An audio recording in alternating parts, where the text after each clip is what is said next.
Halo pemirsa, selamat datang di Trenan. Nama gue Frinali Wibianto dan seperti biasa kita akan merangkum berita-berita dari dunia per-Liverpoolan selama seminggu ke belakang. Berita terhangat minggu ini itu gue pengen taruh di pertama ya tentu saja berita tentang Alisson Becker ya, yang baru aja kehilangan ayahnya. Udah dikonfirmasi bahwa ayah dari Alisson Becker yaitu Jose Becker itu meninggal dunia setelah sebelumnya dinyatakan hilang ya. Beberapa jam kemudian dinyatakan meninggal karena ditemukan tenggelam di bendungan milik properti pribadi gitu ya. Nah, segera setelah informasi itu didapat, Alisson Becker dikabarkan tuh mencoba untuk berusaha keras gitu ya, mencoba untuk terbang ke Brazil sesegera mungkin untuk datang ya, tentu saja orang tuanya meninggal gitu kan ya. Namun dengan adanya protokol pandemi ya kan, terus juga ada pertimbangan katanya kan istrinya juga lagi hamil kan 28 minggu. Ini tuh bagi kita tuh tampaknya keputusan untuk Alisson Becker tuh pulang ke Brazil tampak sulit gitu ya. Segera setelah berita ini tersebar, fans di seluruh dunia mengirimkan dukungan dan juga ucapan tentunya ya, ucapan turut berduka. Bahkan rival juga banyak yang melakukan hal yang serupa gitu. Tentu saja kami di Red Sales juga sudah mengirimkan dukungan, mengirimkan ucapan turut berduka ya di sosial media kami. Dan sebagai fans mendukung penuh apapun keputusan yang diambil sama Alisson Becker. Karena seperti yang sudah sama-sama kita tahu ya, kalau misalnya dia pulang ke Brazil berhasil in some way gitu, yang pasti dia akan absen di beberapa laga karena kan harus ada karantina segala macam. Dan kita tetap mendukung gitu. Banyak yang lebih penting dari sepak bola lah, terutama keluarga sih.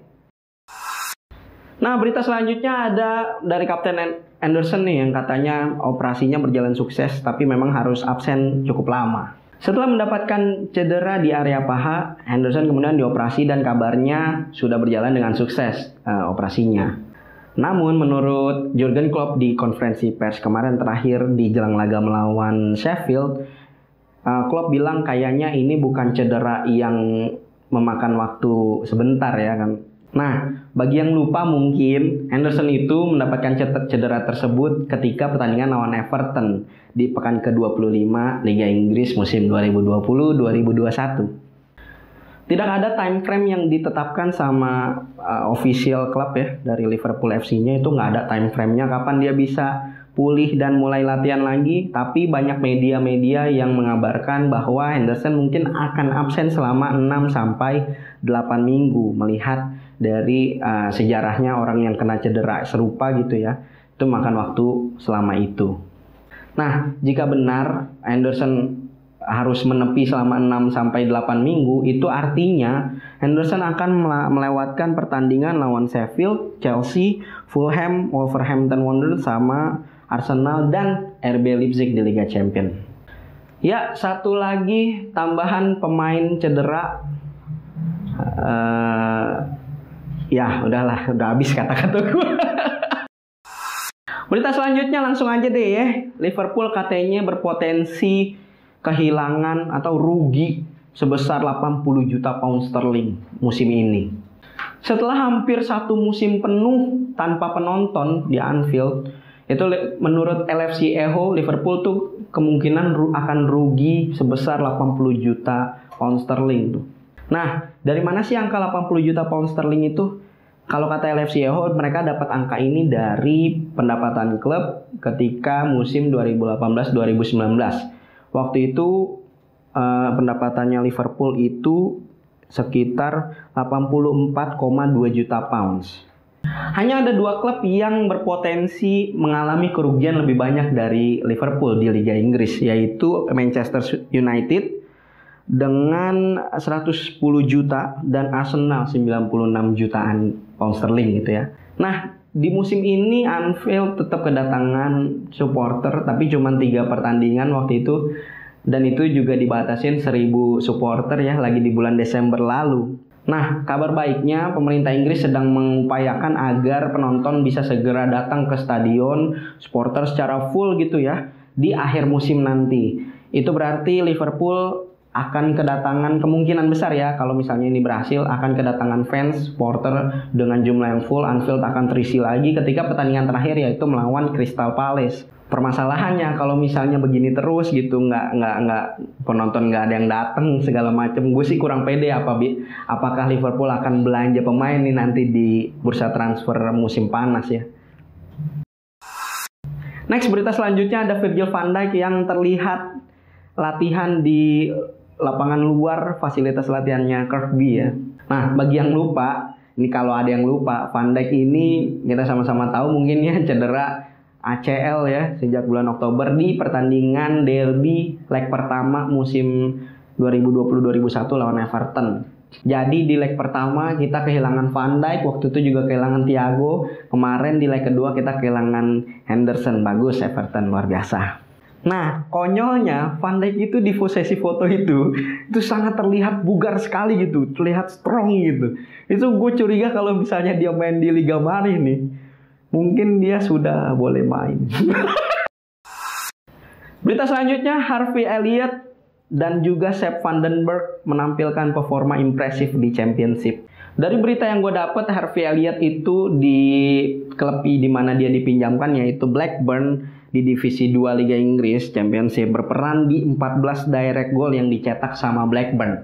Walaupun saat ini Blackburn masih berjuang di papan bawah ya di klasemen Championship, tapi secara performa individu Harvey Elliott terlihat sangat konsisten dan impresif gitu. Nah, sedangkan untuk Sepp van den Berg yang main di Preston North End ya, kemarin ketika timnya bertanding melawan QPR, dia berhasil mencatatkan clean sheet ya bagi timnya. Mantap Sepp van den Berg. Nah, baik Blackburn dan juga Preston North End itu secara matematically masih sangat berpotensi untuk mendapatkan playoff nih. Yang mana apabila ini terjadi akan menjadi pengalaman yang sangat bagus sih buat kedua pemain yang kita sedang pinjamkan saat ini. Next, ada berita dari Jamie Redknapp yang mematahkan argumennya Jamie Carragher. Wah, dua legenda saling mematahkan argumen. Kalian mungkin tahu beberapa hari yang lalu Jamie Carragher sempat memberikan statement yang cukup kontroversial karena dia yang saat ini sebagai pundit di Sky Sport itu mengatakan sudah muak mendengar alasan dari berbagai pihak yang bilang keruntuhan Liverpool saat ini tuh gara-gara Liverpool kehilangan Van Dijk gitu ya. Nah, namun pernyataan tersebut disinggung lagi nih sama Jamie Redknapp di sebuah podcast di mana di situ ada Jamie Redknapp sedang diwawancara ya kan. Redknapp mengatakan betapa mudah memang menjadikan Van Dijk sebagai alasan kenapa Liverpool bisa runtuh musim ini. Namun dilanjut sama Redknapp katanya kita juga harus melihat Liverpool sebelum eranya Van Dijk itu terlihat seperti Liverpool yang sekarang bisa menang lawan tim besar tapi tahu-tahu juga bisa kalah lawan tim yang papan bawah gitu ya. Liverpool setelah ada Van Dijk tuh seperti bisa menang lawan siapapun. Dan itu memang kalau menurut Redknapp sebegitu besarnya pengaruh Van Dijk ya. Pengaruh seorang individu bisa menginfluensi timnya. Contoh terbaiknya yang diambil sama Redknapp itu adalah Ruben Dias di Manchester City. Nah gitu deh, maksudnya kalau menurut gua dua-duanya sih masuk akal. Yang satu menurut si Jamie Carragher ya, untuk jadikan Van Dijk sebagai satu-satunya alasan keruntuhannya Liverpool di musim itu ya, musim ini ya salah. Tapi masuk akal juga argumennya Jamie Redknapp yang bilang ya faktor Van Dijk juga mempengaruhi gitu loh atas keruntuhannya Liverpool di musim ini. Yang pasti sih gue juga paham ya, Carragher juga ngomong begitu karena dia kan pundit ya di Sky Sport. Kalau misalnya tiap minggu juga dia ngomongnya itu aja kan artinya dia tidak menjalankan tugasnya sebagai pundit. Jadi karena dia pundit kita mengerti lah ya dia harus cari-cari alasan lain ya. Berita terakhir, kita kasih bumbu-bumbu transfer ya. Liverpool katanya lagi ngincer gelandangnya Mönchengladbach yang bernama Florian Neuhaus. Iya, ke rumah baru. Nah ini gue dapat dari Bild ya, sebuah media dari Jerman. Kalian mungkin tahu Liverpool katanya lagi ngincer gelandang midfielder dari Mönchengladbach yang bernama tadi tuh Florian Neuhaus. Doi saat ini berumur 23 tahun jadi masih muda ya. Dan Oktober tahun lalu dia berhasil debut di timnas Jerman dan mendapatkan 3 caps. Nah di klub sendiri di Mönchengladbach, Florian sudah mendapatkan 6 gol dari 31 match dan juga 4 assist di semua kompetisi. Dikabarkan Munchen sama Dortmund sebenarnya juga kepengen sama anak ini gitu, udah mulai ngincer. Tapi Liverpool yang katanya sih juga udah ngincer dari udah beberapa musim ini ngincer, udah nge-scout gitu ya. Liverpool yang katanya lagi unggul karena dari Munchen mereka habis menggelontorkan dana yang cukup besar untuk membeli Dayot Upamecano kan. Sedangkan kalau si Dortmund itu ada perjanjian tersendiri dengan Mönchengladbach karena mereka si Dortmund ini baru aja membawa head coachnya si Mönchengladbach ya, yang bernama Marco Rose. Jadi di perjanjiannya lu boleh bawa Marco Rose tapi lu jangan bawa pemain-pemain kita gitu. Jadi makanya Munchen sama si Dortmund kayaknya udah tersingkir nih dari perburuan mengejar anak ini. Makanya Liverpool yang saat ini tampaknya memenangkan perburuan anak ini. Ntar keputusannya gimana masih dipantau terus dong. Jadi jangan asal-asal beli dong, iya gak?